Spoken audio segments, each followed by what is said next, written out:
either. So I've just got a couple more little things to go through real quick. Some people had brought questions. And so I want to...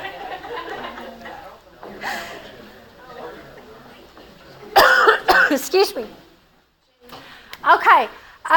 I wanted to address a couple of things because they're really, really good and important and clarifying.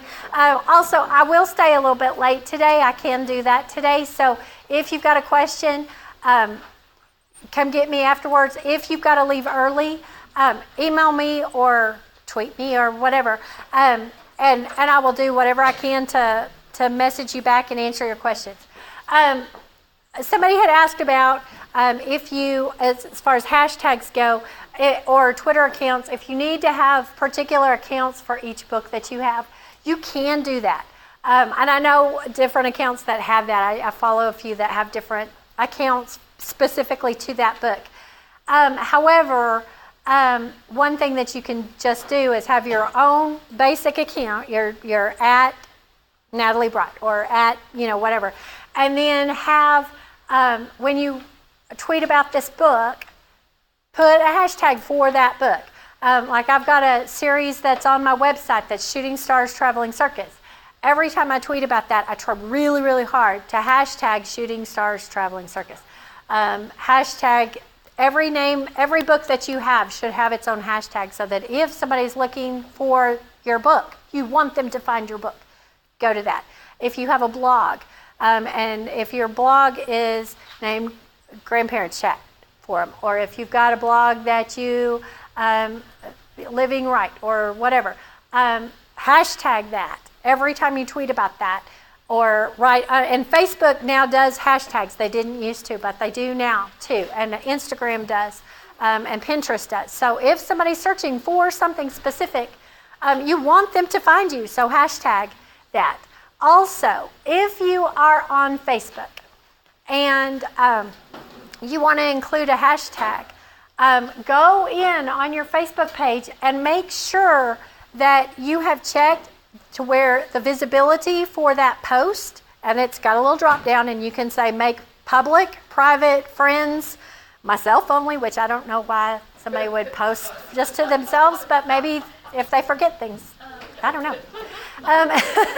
But you can do that. That's an option. So if you want to make it where, if you're going to use a hashtag, make it that particular post public, because that way it'll go into the search engine. If you've got it where it is friends only, I'm not sure that hashtag will do you any good, because they're only your friends are going to be able to find you.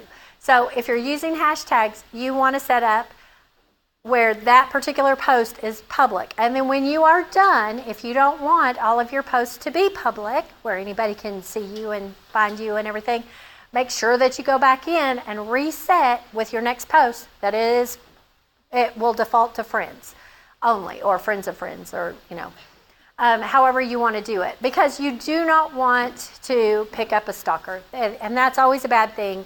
I will tell you, they can mess up your life really, really bad. And so now, if you want to have your own personal page and have friends, those are your friends, okay?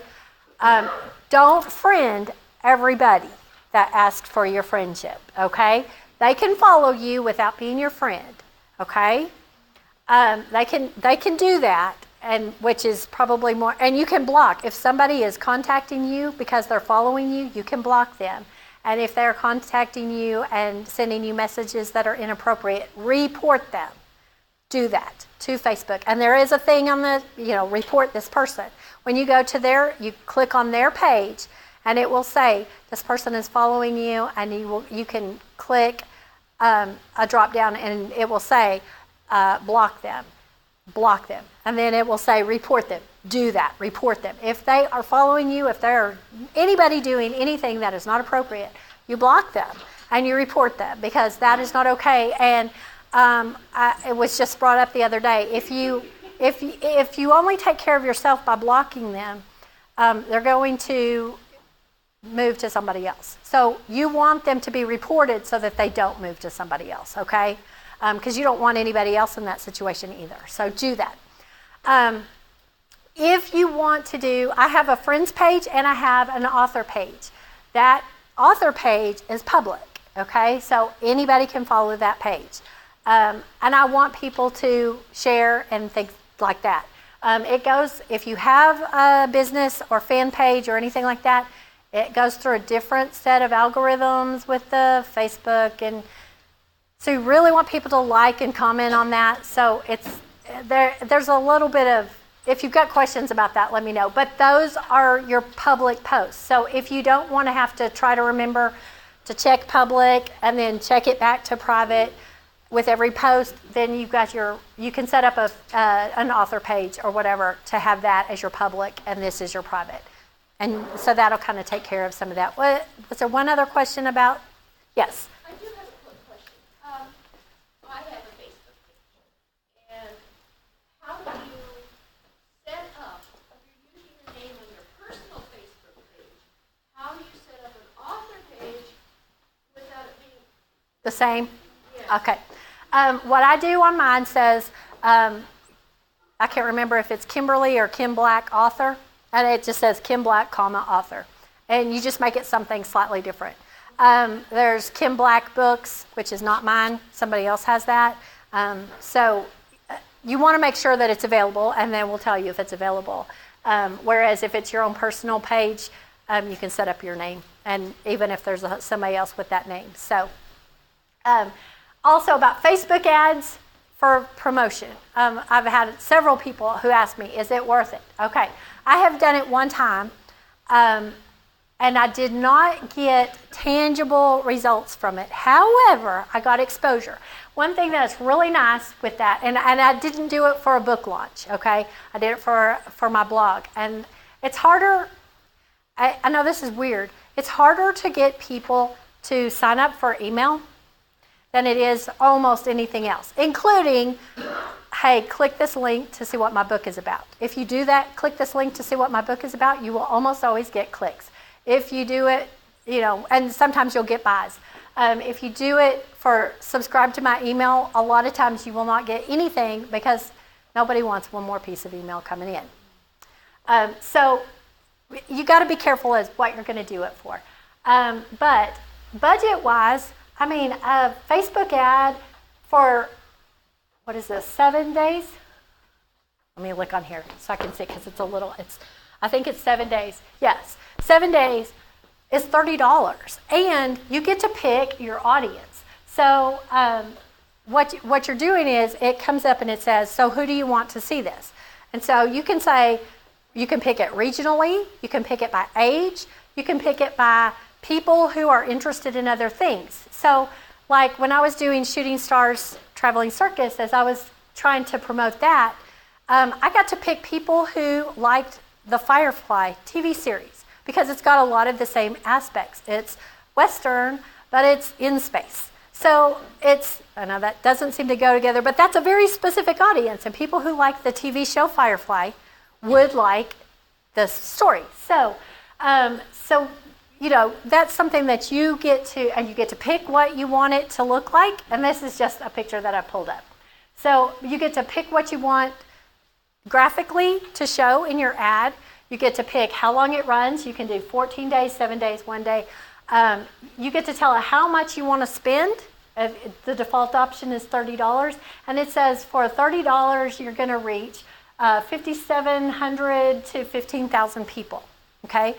For $36, you're going to increase your audience, by a lot. So the average that you're spending is $4.28 a day. And it tells you exactly it's going to run from here to here.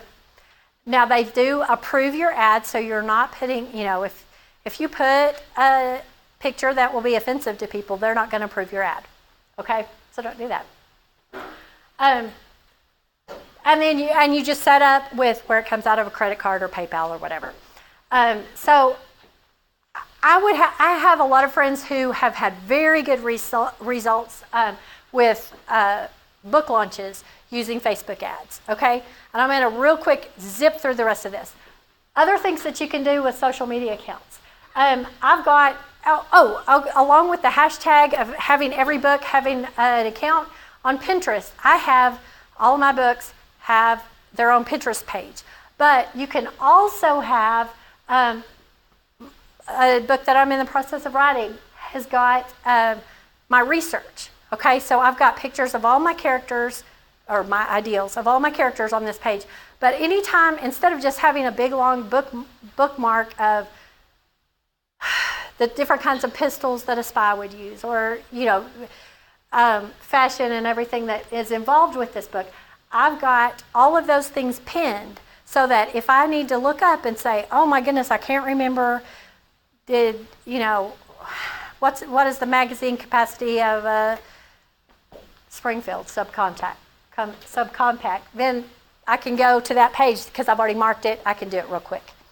And by having my research, it's all bookmarked right where I can find it. As soon as you've got it done and ready to launch, you change the name from novel research to whatever. People can go on there and they say, oh my goodness, that's your captain. Oh my gracious, yes, he's adorable, or whatever. Okay, so for branding and for your website, if you're going to do a website, you want to do search engine optimization. Basically what that means is you want people to find you when they search for you. There's two things. These are really, really basic because there's a lot of other things. But the things that you want to do, you want to keep your readers on your site, okay? You want them to find your site with keywords and headings, and that can be not just your hashtags, but in your titles of things. Use the keywords that you want people to search for you. But you want them to stay on your website. The longer somebody stays on your website before clicking to somewhere else, the higher your rankings go on Google. So you don't want them to just click on you and go, oh, that's not what I was searching for. So you want your keywords and your headings to be accurate so that when they get to your website, they're like, yes, this is it.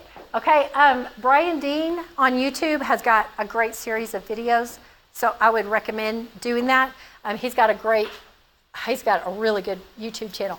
One thing too, then this surprised me.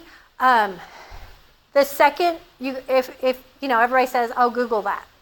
The second biggest search engine after Google is YouTube. So if you have a video on YouTube and it gets a lot of hits, it's going to come up. Okay, this is what we've already talked about. You want to let people know who you are. You don't want to publish anything that's not perfect. And nothing's perfect, but you want to make it be as much as you can. Okay.